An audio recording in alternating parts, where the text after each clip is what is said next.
This is a video about Game 3 from TES G2, and we're going to talk about the draft from G2. This got to be the worst draft, definitely of Worlds, but maybe the worst draft I have seen in a pro game ever. Because, what should I say? I kind of feel like G2 had literally no win condition in this game, which is kind of insane to say.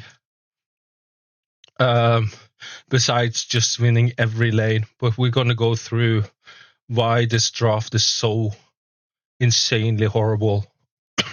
We're not going to look at so much of what's been played and what's banned specifically, but just the general ID. Maybe I will make a video more in depth with the Fearless and so on, but they're going to, Top gonna first pick Trundle, and now, which is one of the stronger junglers left. I don't necessarily think Trundle is that good of a first pick, to be honest, but it's fine. And obviously J4 is open, but like in early game jungler, Trundle is definitely one of the strongest left.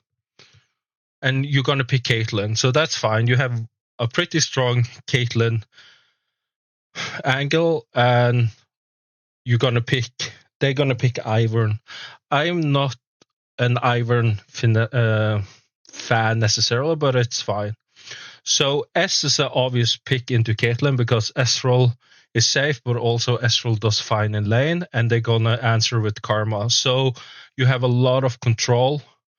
You have a winning bot lane with S Karma in most cases, and you have a strong early mid game, jungler. So by this point, G2 needs some engage, or they need to have better poke. And with picking Iron so early, you kind of locking in your composition, and Thresh is just a horrible pick. So we're going to talk a little bit about this. Thresh doesn't do anything. You don't have setup in bot lane. Thresh is not an engage champ. Please don't message and say it's an engage champ. So you will have a losing bot lane. You have no engage because Ivern is no engage. You don't have better poke at this point. And Top Esports actually has a lot of disengage and control in Trundle, and they can rotate and have movement speed buff and alt E from Karma, and S is really safe. So Karma S should win the bot lane matchup.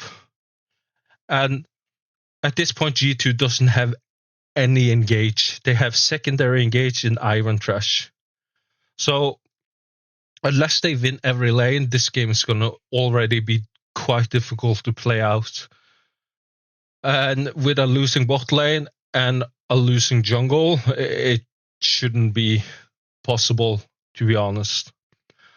So far, it doesn't look great. And also, Thresh is not in the meta. So picking Thresh when so many engaged supports are still open, it's just doesn't make any sense. And you don't pick an enchanter to match. So even if Lebrow is comfortable on this champ, so obviously comfort is important, but when you have such a defined composition with a Caitlyn Ivern, because you picked Ivern Kate so early, you can't pick Thresh. It's just horrible. Then you need a lot of poke and longer range, and you can try to play disengage composition. At some point, the coach should just go in and say, we can't pick Thresh, even if you are comfortable, because it just doesn't fit our composition. So now they pick Renekton to try to get a winning top lane. They need some winning lanes, which makes sense. And now top actually draft well. They pick Wei, because Wei will do fine into all other matchups, as well as you have a lot of poke, scaling, and you will win lane into most meta champs left. So I really like Wei. So the question would be, what should you pick? R5 as a counter pick. Aatrox makes sense. Renekton should win early on and win at up to 1 item, 1.5, depending on how far he gets ahead. But just think about it. Top has disengage and control. They have longer range, and they outscale at this point. As well as they will win side lane. And this Sylas pick is just so insanely horrible. I mean, you don't win side lanes. Either Renekton or Sylas will lose in side lane in the mid-late game. You don't have any engage. You don't outrange. You don't have better zone control. Arguably, if they get into the river first, you can with Iron Alt and Trash and so on, you could make an argument, but in most cases, top will have better zone control because they can push lanes easier, and as well, they win side, they win 5v5, they poke better, they have disengaged, they don't need to have engaged because they can rotate faster with Karma, and they have so much longer range, so they don't need any engage. And God forbid, if you lose mid lane turret early on, you can just FF. In this case, you can literally just almost insta FF unless you win every lane. But this is the issue. You have a losing bot lane, you have a slight winning top lane, but you have a losing jungle matchup, and you have a hard losing mid lane matchup. This is so incredible, disgustingly bad. If Wei just keep holding the fair combo, Sylas can't do anything. And Ivern is not that good of a ganker, so Wei should be safe. And it's so much wrong with the G2 composition. But if you pick Caitlyn, you can't end up with having a fucking losing Caitlyn lane in bot lane.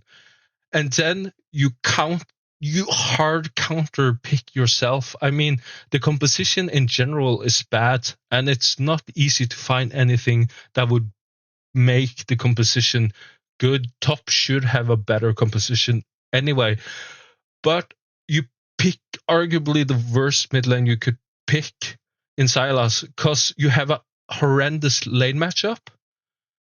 You don't have don't have any good alts arguably to take. You can't play him side lane, and you don't have any engage in him. So you just hard counter pick yourself on R5. How is that even possible? This is so insanely disgusting.